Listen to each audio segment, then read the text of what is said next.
కొన్ని కొన్ని విషయాల్లో ఎంత తక్కువ ఫోకస్ చేసుకుంటే అంత మంచిది. ఎందుకంటే మన ప్రవర్తనే యూటర్న్ అయినప్పుడు.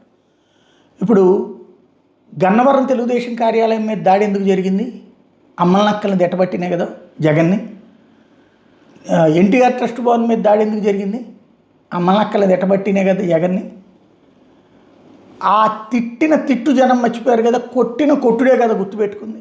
విధ్వంసం అన్నారు కదా, ఇళ్ళ మీద దాడులు, ఏది అతని పేరేంటి, పట్టాభి ఇంటి మీద దాడి, తెలుగుదేశం పార్టీ కార్యాలయం మీద దాడి.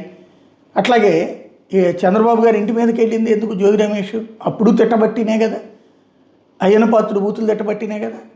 నా కొడకల నుంచి అమ్మ మొగుడు లాంటి పదాలు వాడారా లేదా? ఆ రోజున మాదచ్చదులు, తర్వాత బాడ్కోవులు, ఇప్పటికి కూడా సైకోని వాడుతూనే ఉంటారు కదా.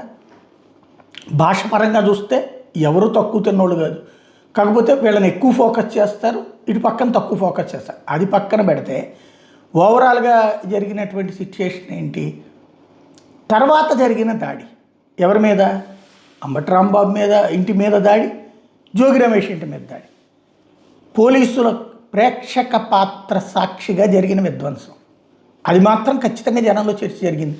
ఆ రోజున తిట్టిన తిట్టు కంటే కూడా ఇదే ఎక్కువ జరిగింది. అప్పుడు దాడి గురించి చర్చ ఎక్కువ జరిగింది. ఆ రోజున మన చేతిలో మీడియా ఉంది కాబట్టి అదే ఫోకస్ చేశాం, తిట్టిన తిట్లను పక్కకి తప్పించి. ఇవాళ రోజున మన చేతిలో మీడియా ఉంది వాటికి కూడా, కానీ ఆనాడు మన వాళ్ళు ఏ సూత్రం అయితే పాటించారో అదే ఇంప్లిమెంటేషన్ అయింది. ఇవాళ ఈ దాడులు ప్రజల్లో నెగిటివ్ అవుతుంది.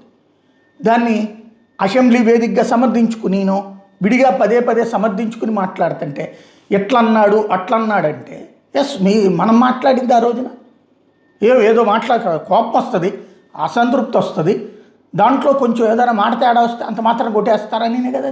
ఇప్పుడు అదే కదా. ఇప్పుడు అతన్ని లంకొడుకులని తిడితేనే కదా అంబటి రాంబాబుని.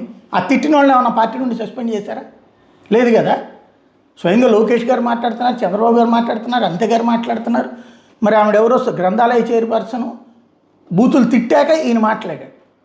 అతని మీద చర్య తీసుకోవడంలో తప్పు లేదు, కానీ ఇంటి మీద దాడి తప్పు. మరి ఆమె మీద కూడా చర్య తీసుకోవాలి కదా, తీసుకున్నారా?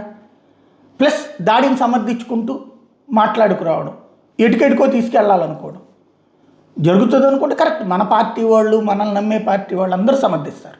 అదే సమయంలో అవతల వాళ్ళు ప్రజల్లో వచ్చేటప్పటికి ఆ రోజున మనం దేన్ని చర్చకి తెచ్చాము? దాడిని చర్చకి తెచ్చాం. ఇవాళ కూడా అదే జరుగుతుంది కదా. మనం నేర్పిన విద్యయే కదా